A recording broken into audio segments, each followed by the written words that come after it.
decisions are made.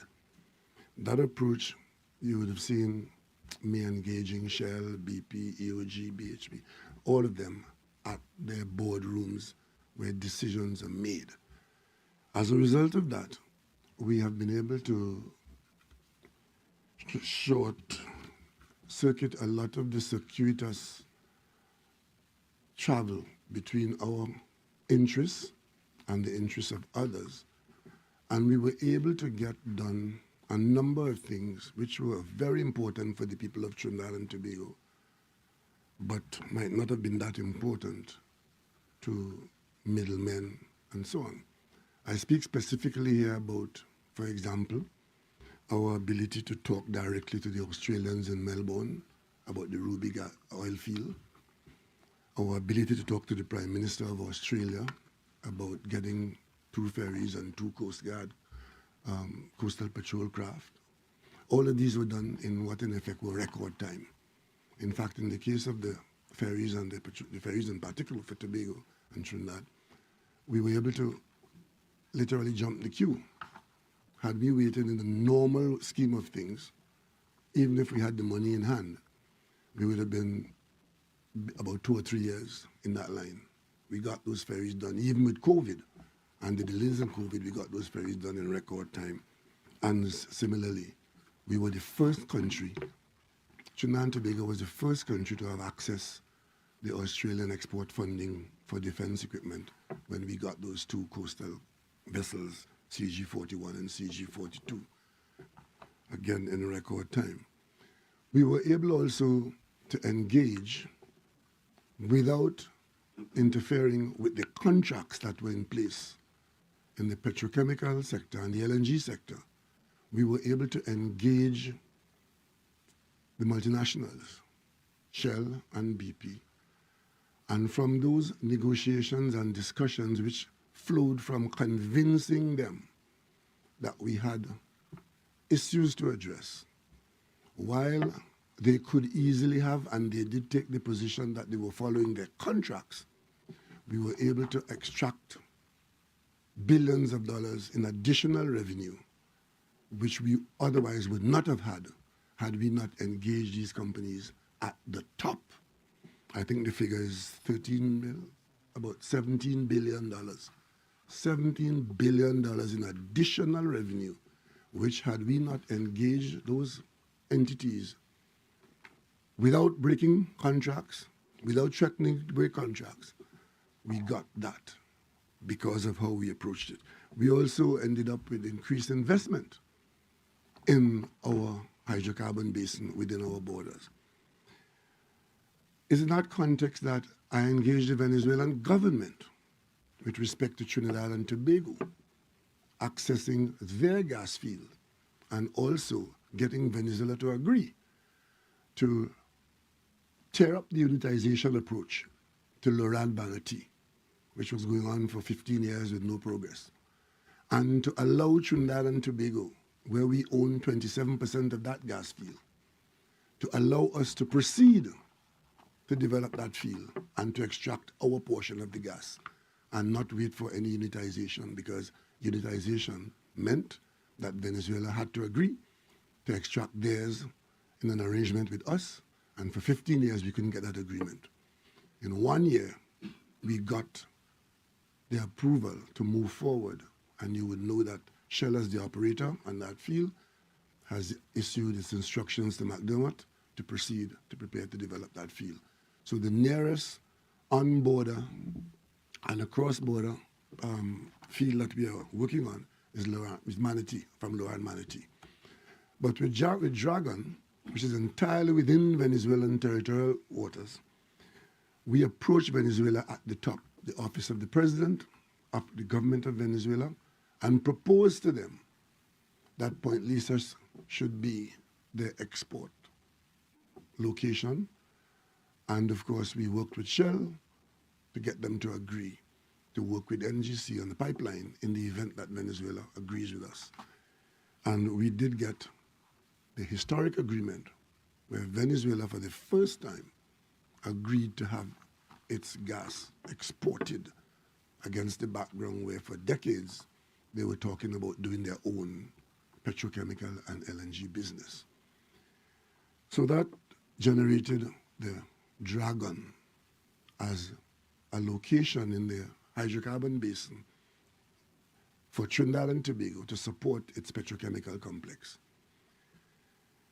Ladies and gentlemen, I must say, it's a little depressing when I see citizens of Trinidad and Tobago jumping up and down and cheering every time they think that we have lost what they call the Dragon deal. I want to say to the people of Trinidad and Tobago this morning, this has nothing to do with my legacy. It has everything to do with the future of the children of Trinidad and Tobago. Because the reason why I, as Prime Minister, and my government paid so much attention and put so much effort, not singly operating in this way, but as part of our overall effort. But one of the reasons why we put so much effort into this is that if we do not get an improved supply of gas to Point 14 and Point Lisas, I want the people of Trinidad and Tobago today, even those who believe that Trinidad and Tobago is not a real place, just think of where we are going to be in 5 years or 7 years or 10 years if we are unable to sustain our earnings from the hydrocarbon sector.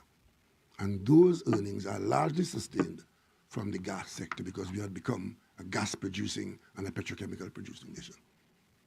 Without the raw material, where will Trinidad and Tobago's economy be? Because every other aspect of our economy, whether it is banking, whether it is education, whether it is construction, whether it is foreign affairs, every single aspect is dependent on success in the revenue earning side of the country. And to sustain a revenue level that will maintain the quality of life that we had come to know, a quality of life which has been sustained, bolstered, and encouraged by revenues from the hydrocarbon sector. If we don't have that, then clearly we have to have something else. That is why we have been putting out effort as well. Only last 6 weeks ago, we opened up the Phoenix Park manufacturing sector area, the Phoenix Park complex, where we expect to do more in manufacturing, we expect to do more in agriculture, we're doing the shade houses for young people and so on. All these things we're doing. But on the immediate and medium term and long term revenue, our future still is heavily dependent on success in the hydrocarbon sector. And that is why when I see people, especially people writing editorials, so happy to announce that because of geopolitical changes, that our efforts would have come to naught and I told you so, I wonder if these people have any good wishes for Trinidad and Tobago. What are our main issues requiring the attention of the government in Trinidad and Tobago in the context of our immediate and our medium term and our long term? Issue number one, safety and security. And it's against that background that we are all concerned and disturbed and annoyed about crime and criminality and violence in our country, from our schools to our business places, from our homes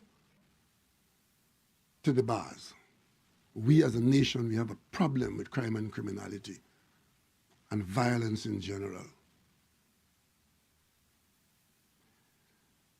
We also have an issue of our borders. Notwithstanding all the resources we put out there, there are people who every night try to penetrate our borders, and some succeed. And therefore, we need to be cognizant of that, and that is one of the focus for the government. We also have to deal with this whole question of energy security, because it is in that context that we talk about our effort in dealing with oil companies and the government that owns resources that we have our eyes on. Against that background, we, in the last few years, have focused on building relationships and identifying the decision makers where they are. And recently I've had to go to the United States on our timetable, heavily supported by an ambassador who is very invested in the interests of Trinidad and Tobago, very proactive ambassador, who has worked very closely with us on all these issues. And I want to say we are very grateful for the effort that's coming from that direction and the cooperation that we're having between our staff and U.S. government staff. So I led a delegation to Washington on Sunday, and that delegation included ministers who covered the various areas that I've just mentioned. In that delegation was the Minister of Energy, who also carries the portfolio of Minister in the Office of the Prime Minister. And that's an important portfolio because Minister Young's portfolio as Minister in the Office of the Prime Minister allows the Office of the Prime Minister to do a lot more at any one time because he represents my office in many of these discussions where the Prime Ministerial Office is where the conversations take place and decisions are made. And Minister Young was in that delegation. As a matter of fact, he went ahead of me to ensure that when I got there, certain things were in place. I had also Minister Amory Brown, who is our Foreign and CARICOM Minister, who also is engaged very heavily, his portfolio is very heavily involved in these matters. I had Minister Bacchus, who incidentally, at the time of this meeting, this delegation being in Washington, Minister Bacchus had just led an operational delegation to India. We, as you know, we're working very closely with India, who's helping us with our digitization. And Minister Bacchus and his team, they had 2 appointments in India, one in Delhi and one in Bangalore. He was there leading the team to Delhi, and he left someone else in charge, the Bangalore leg, and he joined us in Washington because it was very important for the Minister of Digital Transformation to be involved in the discussions and the exposures that we were facing in Washington. And of course, I had with me the Chief of Defense Staff and some other personnel from cybersecurity, because these were issues that we were going to be meeting with the United States authorities on. So it was a full delegation covering these areas of interest and importance to Trinidad and Tobago. I was able to meet with and hold discussions with the following people: Vice President Kamala Harris, and this is one of the many times I've met with her. We have an ongoing arrangement since the Summit of the Americas. President Biden put something in place where I'm co-chairing with her on the energy matter. Secretary of State Anthony Blinken, who you all would have met here when he came for the 50th anniversary of CARICOM. Senior defense officials, including the Deputy Under Secretary of Defense, Melissa Dalton. We met for the first time in my going to Washington on these matters, Exim Bank President and Chair of the Board of Directors, Rita Jo Lewis, and we had some very interesting discussions there, out of which would come additional resource possibilities for Trinidad and Tobago in its economic development. U.S. Trade Representative Catherine Tai, who is very eager to encourage Trinidad and Tobago business sector to take advantage and more advantage of what exists in the present, what you commonly used to call the CBI arrangement. There are opportunities and facilities for Trinidad and Tobago private sector to access certain things which the U.S. is indicating that we are not taking advantage of, largely from the private sector.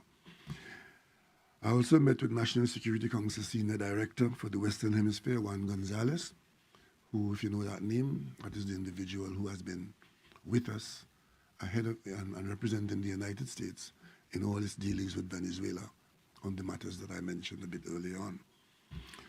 And we did have a renewed meeting with the senior Democrats, led by Hakeem Jeffries, who is, is the Democratic leader, minority leader in the House, with a delegation of congressmen and women, some of whom had been to Trinidad and Tobago at least once before in these. I could mention Congresswoman Maxine Waters. You may recall she was the one who we met with way back when we initially responded to the crisis in de-risking and correspondent banking, when our banking communities in CARICOM were being expelled from the American and other banking systems. Congresswoman Maxine Waters took it upon herself as chair of the Finance Committee to hold hearings in Washington, and Minister Mia Motley and myself attended those hearings. We made our case to the Congress, and before that, she came down to CARICOM here. We met in Barbados, and she guided us and did take this issue up. And while the issue has not disappeared or evaporated, it's still a threat there.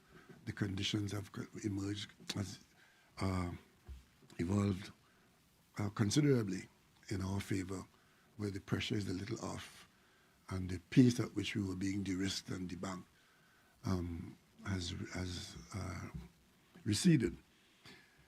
She was there, Congressman Gregory Meeks, you may recall. He's the minority. He's the ranking person in foreign affairs in the United States. And in the event that there's a change in the House makeup in November, he becomes the chair of the U.S. Foreign Relations. He's also an expert on Latin America and the Caribbean, so we're very happy for that. He has been with us from day one in our missions to Washington. Congressman Benny Thompson, who was supposed to be leading a delegation here in March of 2020, but we closed the country 1 week before that delegation was due here. And that is still on the cards, so we may still have that delegation, but he's also the ranking member on Homeland Security. Congresswoman Yvette Clarke, who is very keen in following Caribbean and Trinidad and Tobago's effort in Washington. And Stephen Hosford and James Clyburn, James Clyburn from South Carolina, who is one of the patriarchs of American politics at this time. We have built quite good relationship with him, and Julian Castro, who is piloting a bill in the U.S. Parliament to get legislation to deal with the matters of firearms trafficking and the effect that it's having on people like us. So that bill is on its way. You know how these things go if you're familiar with the United States system. The bill is sponsored by members of the House, and they have to build support to get it to the floor. So Julian Castro has been here with us in Trinidad and Tobago. He's part of the group that we talked to in Washington. He was there in this meeting. We also met with officials of the FBI. We do have some problems in Trinidad and Tobago here, which I will not burden you with today, but we do have some internal problems. And given the nature of our relationship with the United States, the resources of the FBI and the CIA are made available to us to deal with our own internal problems. We met with officials of the Department of Homeland Security who gave us a listening ear with respect to what we might need to assist in certain matters. And we met with senior officials from the State Bureau of Cyberspace and Digital Policy. We spent Tuesday morning in Langley in a workshop with these people, because you in media more than anybody should know where we are, not only in Trinidad and Tobago, but where the world is with respect to cyber security and insecurity, cyber penetration, the criminality in cyberspace, as well as the dangers of the untruths of AI and the ability of AI to convert and make it difficult for even leaders and governments to determine what is true and what is not true. I mean, we have reached a stage now where the use of AI platforms without any input from the profession or the vocation, the platform can pass the bar exams. The platform can pass medical exams. And of course, given the positives of the technology, there are a whole lot of negatives that we have to now confront. And so we spent the morning on that, and it was very great eye-opener. And you would know, those of you who follow our effort in managing our safety and security, that the United States government funds several security cooperation programs in Trinidad and Tobago, where our law enforcement agencies are involved with them. And we'll continue to do that, and while we work very closely with the United States to further enhance and strengthen the capabilities of local law enforcement officials. Some of the things that came out of what we are going to be doing is assistance in policing strategies to boost crime fighting and citizen security, working on specialized and vetted units to investigate organized crime, because we are now attracting elements of international organized crime, which is very concerning to the government of Trinidad and Tobago. So we are discussing this with the United States to get as much help as we can in ensuring that our bad situation is not worsened by these developments. We have made plans, and the US has agreed to help us with increased marine operations. So we'll be working on that in the coming weeks to see what we can get out of that. The whole question that arose at an earlier time of the establishment of a gun crime intelligence unit and operational demonstration of what we've been able to accomplish since we've been out there talking about these gun crimes and the flow of arms and ammunition from the US into us. So this gun crimes intelligence unit is one of the priority areas of cooperation between us and the United States. And of course, we intend to establish a cyber security bilateral technical working group, which would offer institutional technical exchanges and digital transformation support for our people here in Trinidad and Tobago, working closely with their colleagues. And that is why Minister Bacchus and people from cybersecurity here was on this group, making the person-to-person contact with the people who will work with us on these issues. And of course, we have the US support with respect to the whole question of technical exchanges and coming up with successful strategies for energy transition and climate adaptation. We are operating on the basis that the efforts at fighting carbon control as a response to the existential threat of climate change, that we are working in a transitional period towards some time when those carbon volumes in the atmosphere would be such that we'd be net zero. But until such time as we get there, we consider that to be a transitional assignment, and that is why we will continue to sell methanol as the clean fuel. We'll continue to sell LNG as a substitute for coal, and we'll continue to try to green our Point Lisas petrochemical areas to be more and more in sync with what the international effort is with respect to climate change. So if you think you see any dichotomy between us wanting to be a hydrocarbon exporter and producer, you also should see us as a nation that is working towards greening our business. So we are in there on both sides.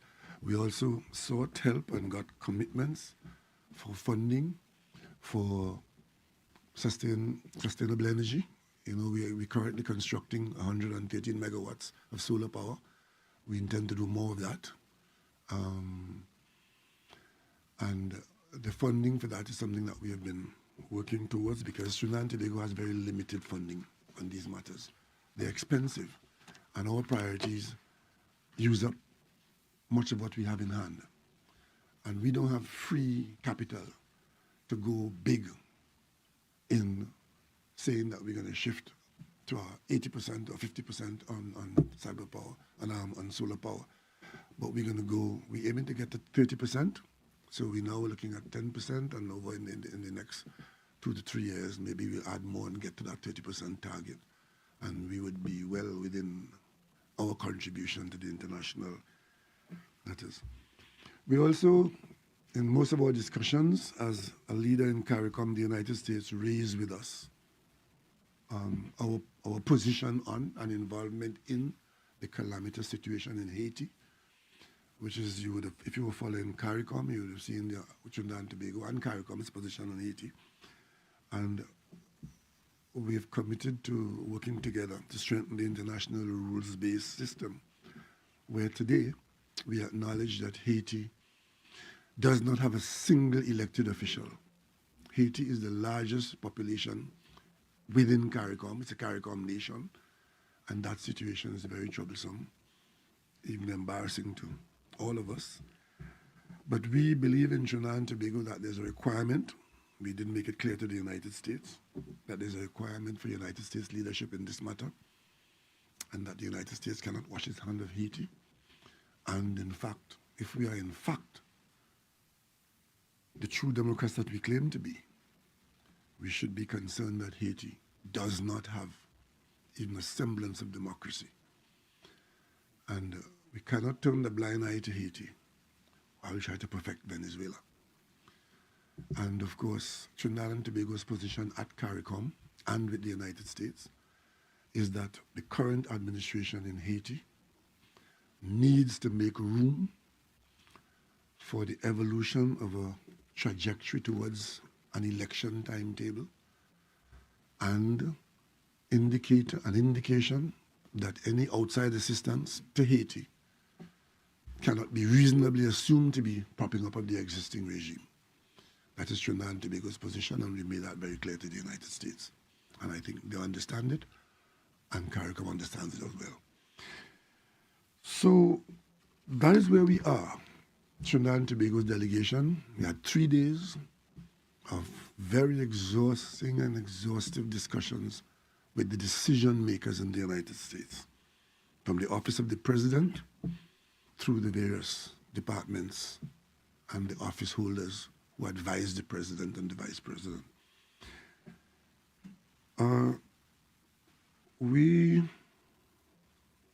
I want to mention something here just in case I forget. While I was abroad, I saw somebody from the opposition in one of their press conferences. While they were crowing about the loss of the Dragon, they were talking about some $100 million pipeline from Dragon to Hibiscus. I want to make it abundantly clear that I know that game. I have been in this matter from its conception to now. I have never seen a document anywhere, and I have never seen a quotation on the cost of that pipeline. But what I do know, and anybody who knows anything of this issue who should be commenting on it would know, that a pipeline from Dragon to Hibiscus cannot be seen in the context of $100 million. These are usually extremely expensive pieces of infrastructure, and that is why they require the kinds of foundation that we have laid, because we know that significant investment would be required to bring it to reality. That figure thrown out there is a figure of mischief, and they know very well that that is not anywhere near the cost of that pipeline. But what they intend to do, and I'm putting a marker here down today, if this is left unattended, is that they put that lie out there, and when the real figure comes out, they then will be able to say, come up with all kinds of conspiracy theories between the two figures. I want to let you know today that there's absolutely no basis, and you must ask them where they got that figure from, whose figure that is. That is a figure that is put there, right, to undermine the effort and to tarnish the work that we are doing now. Because when the real figure comes out, I guarantee to you that it's not going to be anywhere near $100 million. And none of us in the government or in any of the companies I've ever mentioned the figure for the pipeline because we have not yet got to that stage. Right? They jump ahead of us and put that out there to you. And the next thing I will see is somebody in an editorial quoting it as though it has some merit. Right? So just put that your marker down there. We have not yet established the cost of that pipeline. We have built pipelines in across this country, out to our facilities in the ocean. As a matter of fact, Trinidad and Tobago was in the forefront of building a big pipeline when we built our pipeline, our cross-island pipeline. We are in Ghana now, right, working with the Ghanaians on pipeline business. So we know the pipeline business. And when it's time to cost the pipeline, we will know what the pipeline should cost. And it is a sorry, but those of us who want to see good for Trinidad and Tobago, we will ensure that our effort is not smeared by those who have other objectives. So, ladies and gentlemen, those are the issues. But I want to make one other point as I talk about the pipeline. Against the background of what the editorial writers tried to put here while we were abroad. Yes, the United States has its sanctions on Venezuela. It is because we know that and we've seen that, and the cabinet of Trinidad and Tobago is aware of the ramifications of that, why we have engaged this issue in the way that we have. So when the United States government issued its general license number 44, that global general license to all and sundry, that did not limit or dampen the enthusiasm of the government of Trinidad and Tobago to proceed along the path that we had started on. I told you early on, we were not prepared to talk to go-betweens and juniors. From day one, we did not put our argument or our expectation on the general license number 44, which expires on the 1st of April, on the 18th of April, actually. It's a few weeks from now. Those who rely on that general license to do business with Venezuela, that expiry, is their problem. We never relied on that, otherwise we would have been in that situation. From day one, we took a different path. We sought, through the Office of Foreign Asset Control, to get what we call a carve-out. And that OFAC license that we got in January 2023 is a license for 2 years. We have that. So we are not, and we have got that confirmation from this meeting in Washington, we are not directly affected by the 18th of April activity. But of course, the US government can change its position anytime. Because those of you who follow US politics, you would see by the hour what is happening with the United States about its own business, passing its own budget, right? It's turmoil, that's the word I would use. So changes can come. But we have believed that some of these matters could survive, right? And we are surviving. We also got, when we got that OFAC license, we went to Caracas. And the license initially had a rider which was unacceptable to Venezuela. Of course, the minority in Trinidad and Tobago who wanted to see it fail were jumping up and down and saying that Maduro will never accept Maduro. We went back to Venezuela. We engaged Venezuela. We engaged Washington. And we eventually got to a situation where that rider was removed, conditions that were acceptable for forward progress was had, and we got an amended license. That's specific.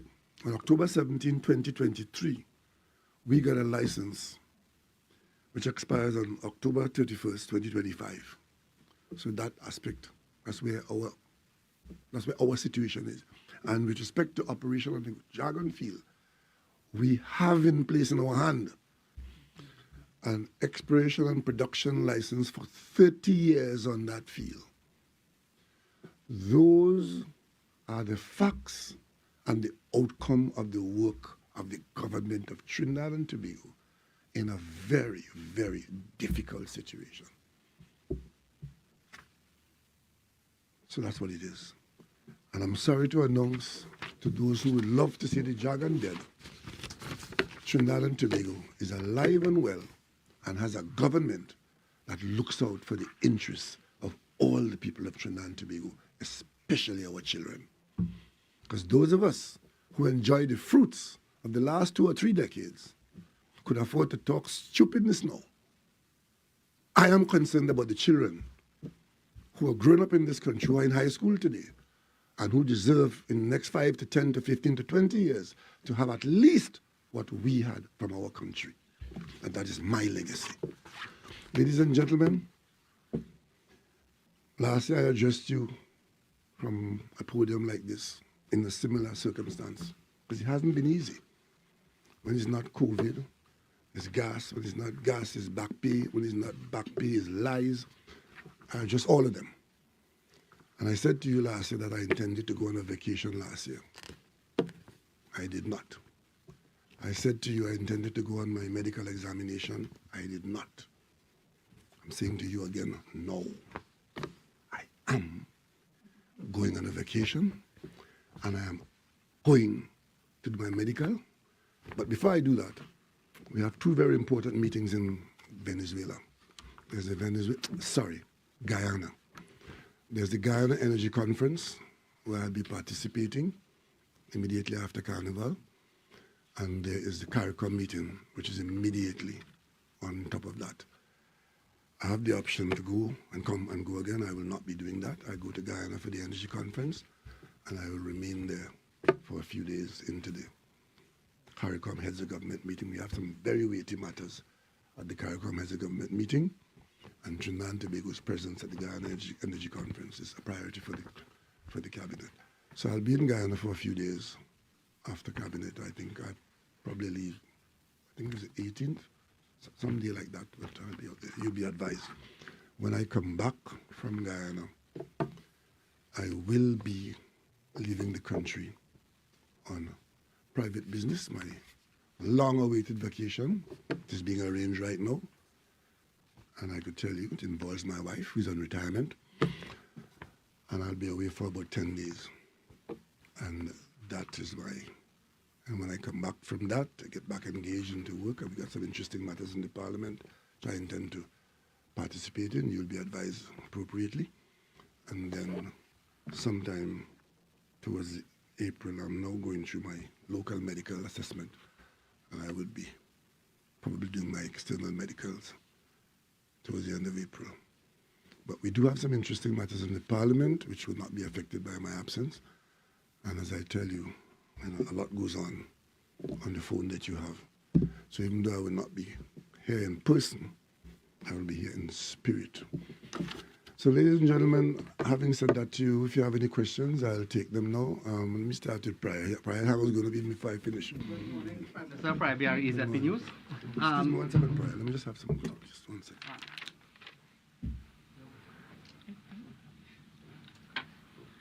Let's start with license 44. Given all that has taken place, when then do you see first gas from Dragon? I don't want to be the one to answer that because I tell you, Shell is the operator, right? And you wouldn't see first gas until you hear that we've done the assessment of the field, because the field has to be assessed. That is the very next thing that's going on. You will see it step by step. The assessment of the field, then you will see a program of drilling that would be announced.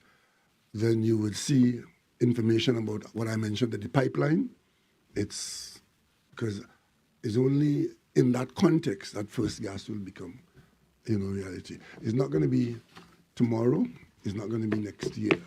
But what it does, by having what we have done now, the documentation now that is in place, that triggers the approval of the investment to be spent on the works. That's how it goes in the industry. Right? So right now, because of what we have been able to achieve with the restructuring of LNG and the documentation to use the Venezuelan field and Manatee, we have unlocked billions of dollars of investment in Trinidad and Tobago. Right?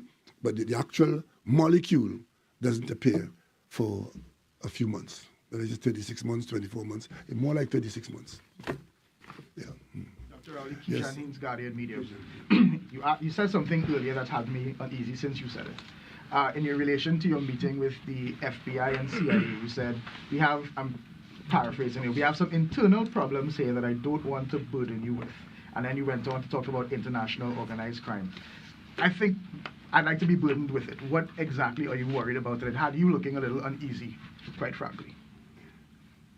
We are an open country in international trade, international contact, and even outside of our official entry points, what we have been discovering is that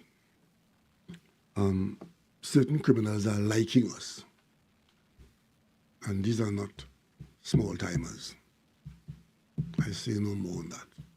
So what promises is the CIA or the FBI giving you? I would go into no more details at this time. These are matters of national security which ought to better be kept where they are for the moment. I'm glad you raised that, though. You spoke about a very large delegation, and a lot of it was on national security, and your national security minister was not there. There's a former national security minister, but the substantive national security minister The was national not there. security minister was tied up to his eyeball at home, while the prime minister and the former minister of national security was present abroad.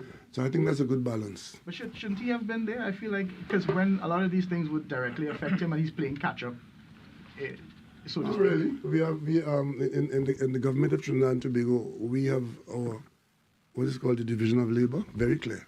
The Minister of National Security was here. As a matter of fact, I had to see him in a matter of hours based on what he was doing while I was away.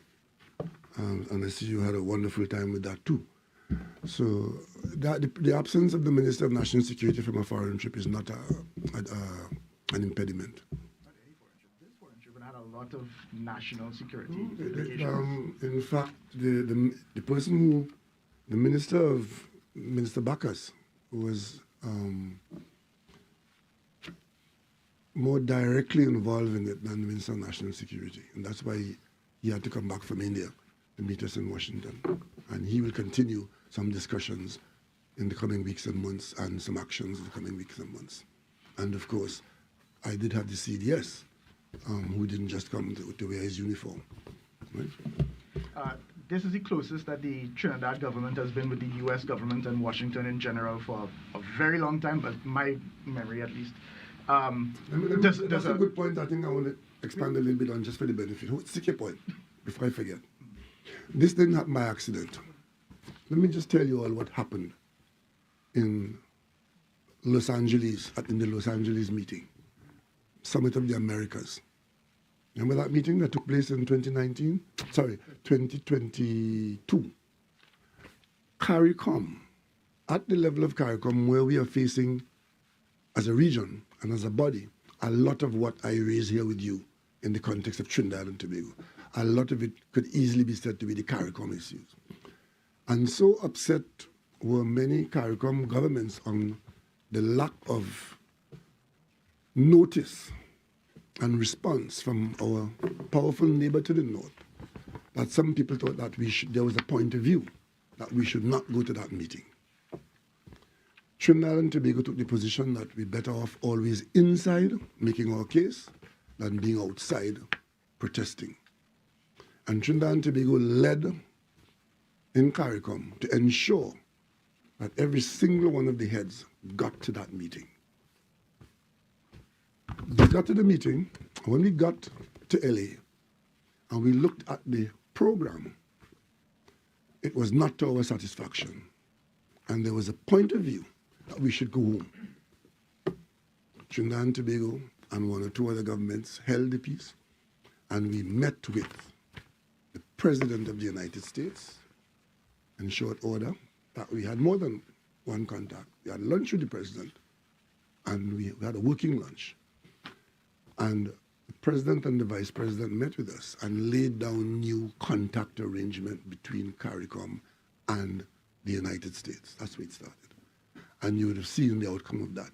You would have seen at our crime symposium where crime was noticed as a public health issue.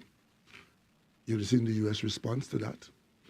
You would have seen the U.S. at our CARICOM 50th anniversary, where a delegation of high-ranking U.S. officials, including the Secretary of State, was here, and you would have seen the kinds of contacts that I've just outlined. So we have had, as you correctly put it, in the last 24 months, better and more direct contact with the United States to deal with our business, both national and regional, than we have had in my time in public life. So that is true. Which brings me to my question. In 11 months, you could be looking at another Trump administration. How does... 11 months. 11 months. Well, let's put it this way, right? Let's put it this way, right? It matters not who is in office in the United States. We will have to deal with the government of the United States. And we do not interfere in picking horses for the American people. But is it worrying? It worries me. Trinidad and Tobago was a colony. And we survived that. So now we are an independent nation, requiring to be responsible, competent, and effective. So it shouldn't worry us. It should call us to ensuring that we have the capacity and the groundwork to deal with whoever is in office. Right? So we are not going to be too troubled by that. Of course, we have our ideas of what we would like to have. We don't go around telling people. We vote in Port of Spain, we don't vote in America. But we have a strong diaspora there, and that is not unnoticed. So whatever the outcome of the election is in the United States, we will still have our work to do. Right? As a matter of fact, we have, well, in some of my earlier visits, we did meet with quite a number of Republicans on these very issues. And in fact, in some cases, they were out front in supporting some of the things that we, for example, we had Republicans who were very keen on our production of ammonia, which is a fertilizer raw material. And in states where the production of food, agriculture is big, the Republican politicians are keen in ensuring that Trinidad and Tobago's spare capacity is used. At one time, the price of ammonia went sky high for a little while. And we are not out there picking favorites. We do have friends all around. And that puts us in a better position. I mean, you know, you talk to Americans, we have friends in China. We have friends in Europe. We have friends in Australia. And that is what Trinidad and Tobago is all about. Yes. Dr. Rowley Jesse Rowley, CNC3 Guardian Media.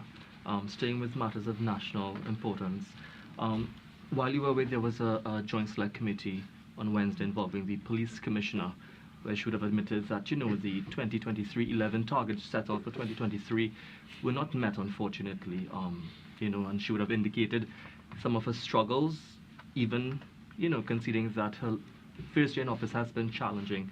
And what would you say to that, and what's your position? Are there any concerns at this time, given what's been said? Let me put it this way. That calls for a whole press conference by itself.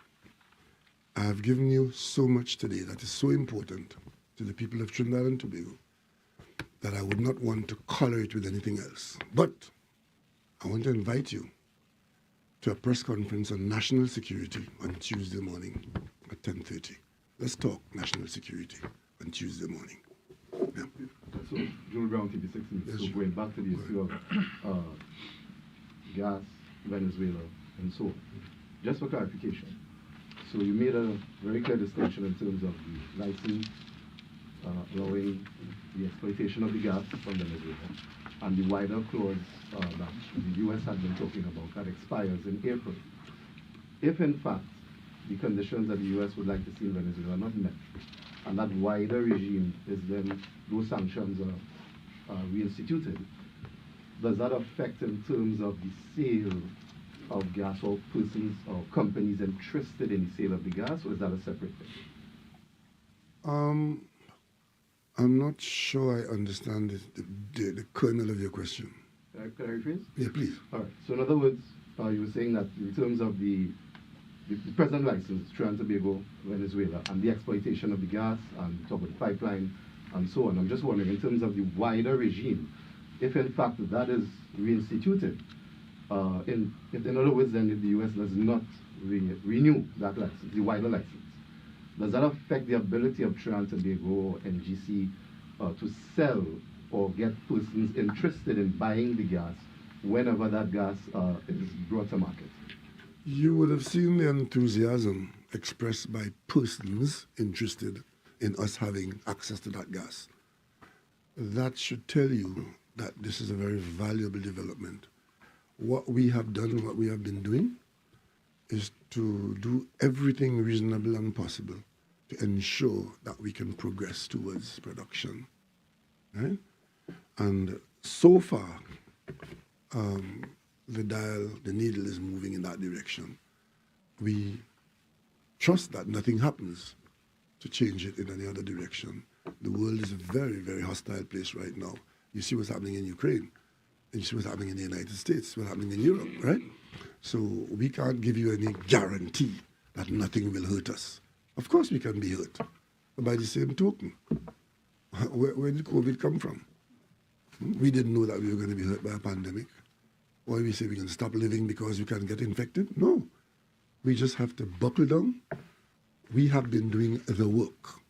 And at this point in time, we believe that the work that we have been doing and the way we have approached it and the results that we have had and the commitments that we have will see us progressing along the lines that we have been progressing on with these matters.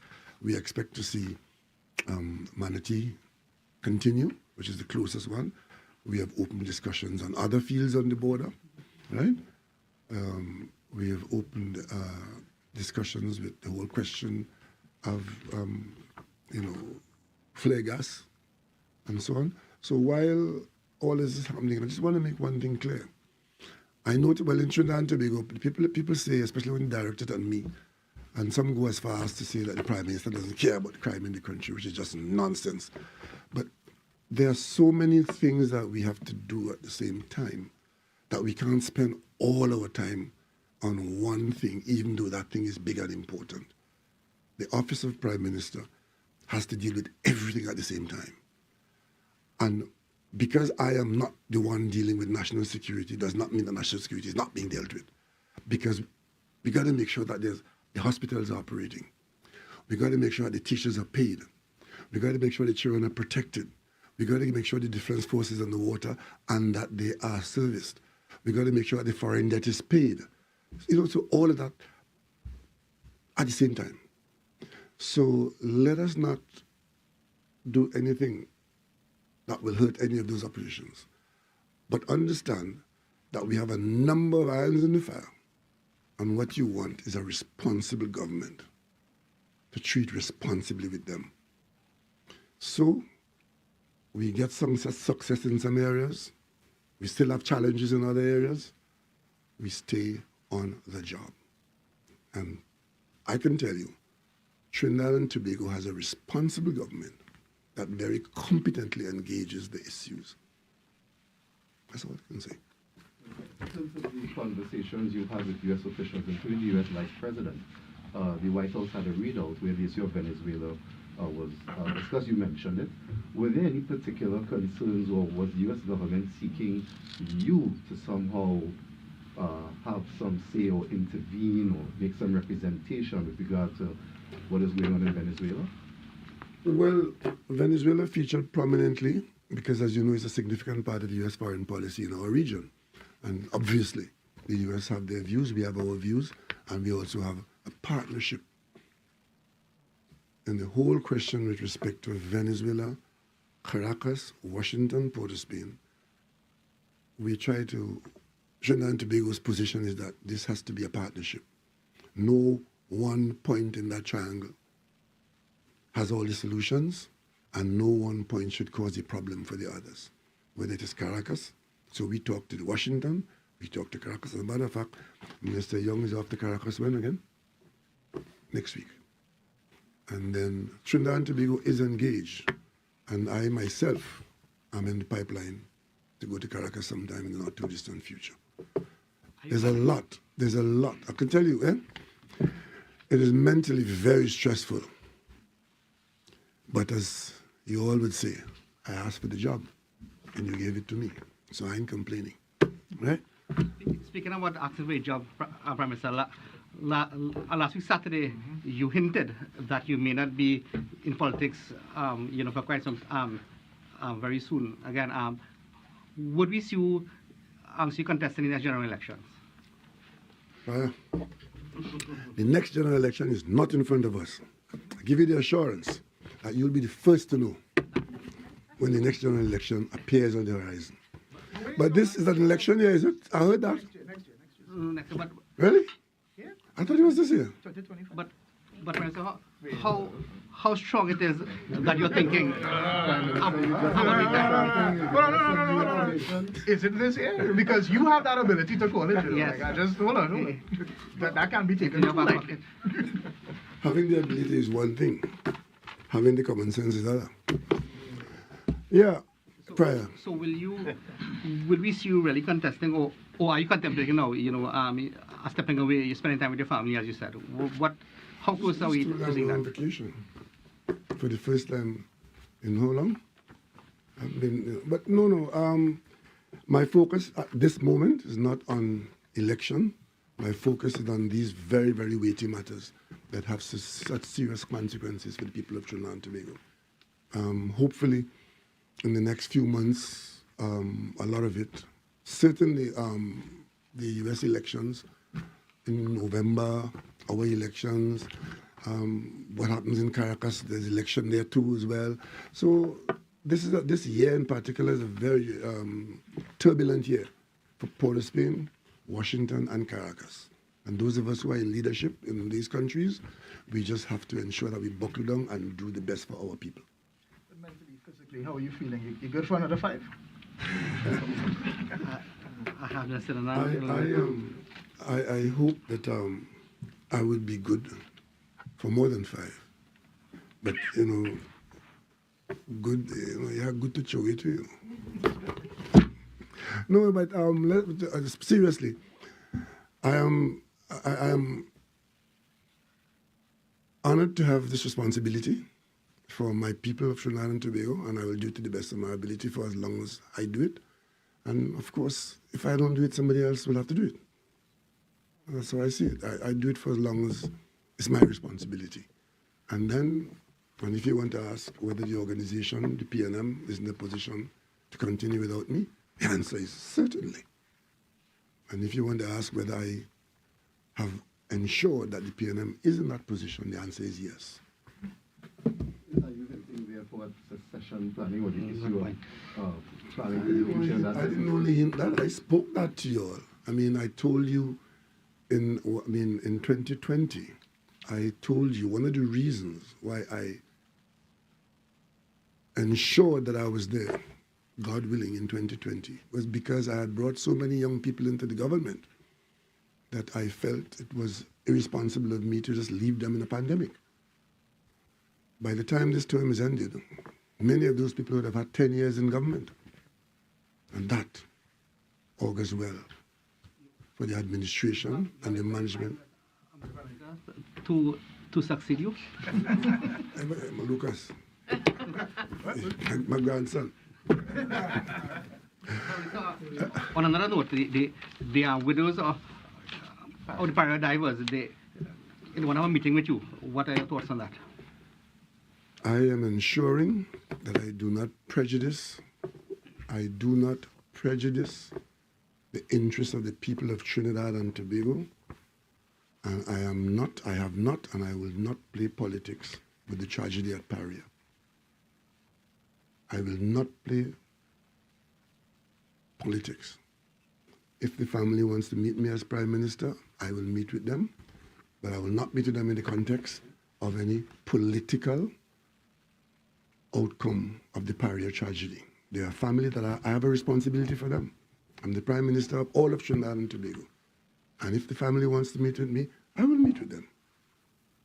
But I'm not playing politics with the Paria tragedy. Just one more question, and it didn't sit well, the answer from my colleague here, Jesse.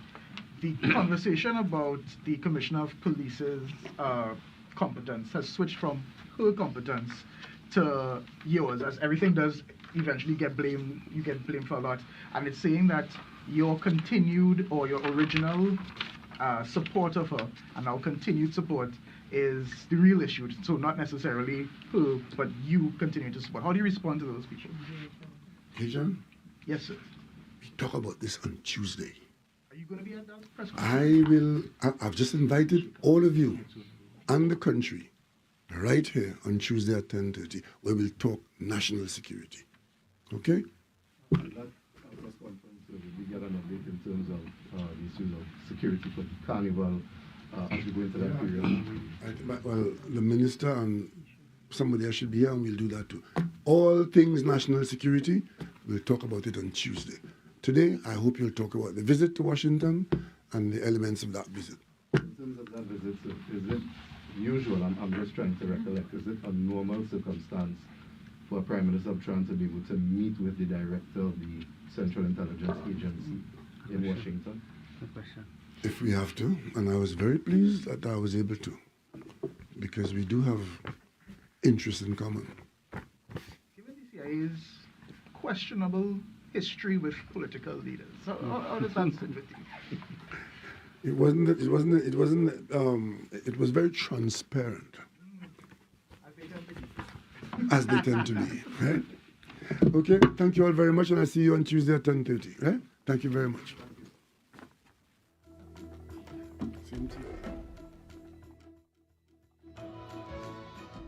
TDT News, delivering more news at more times to more people. TDT News, reporting on the people, events and issues that affect your life.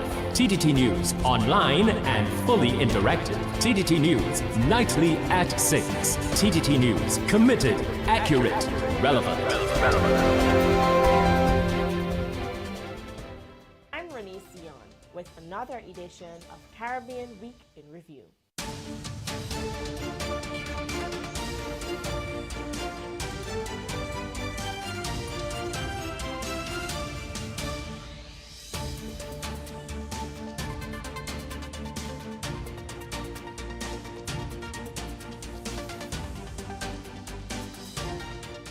Line and Length, the #1 cricket program in the West Indies, is on TTT. Line and Length brings you up-to-date interviews, analysis, and highlights on the game in the region and internationally. Plus, there's an added bonus to receive a gift of gear each month with our grassroots program. Go to lineandlength.net to learn more. Line and Length in association with Massey United Insurance on TTT.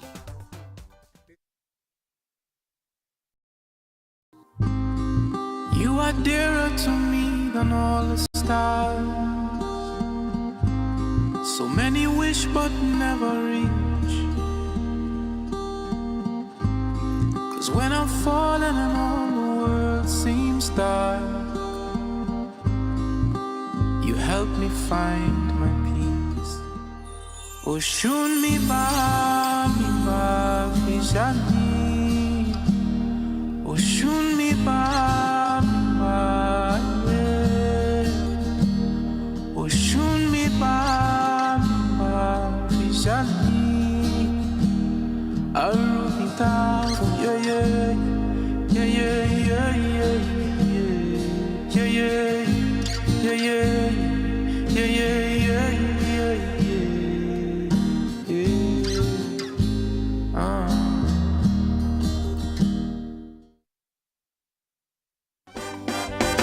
With this question I was not ready, and it came as a surprise to me.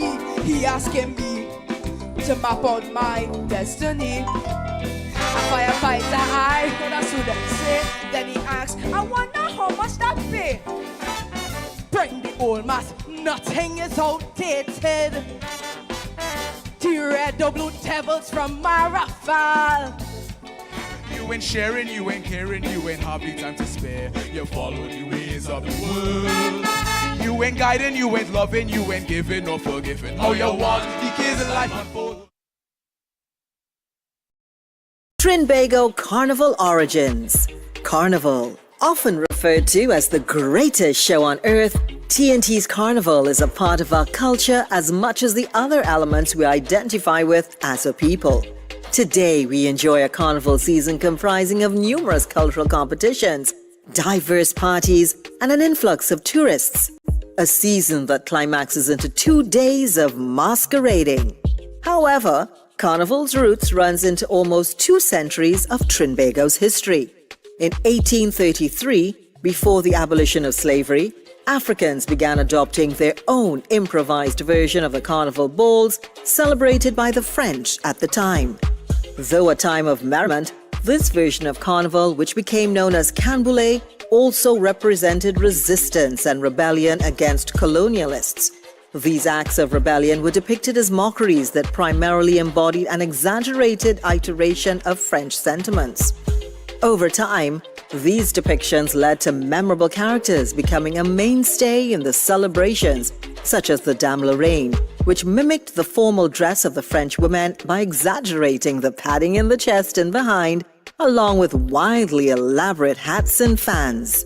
With the end of slavery in 1834, the free populace were now able to openly celebrate Carnival and their emancipation through dress, music, and dance. And as Trinbago's population became more diverse, so did the Carnival, which evolved to include traditions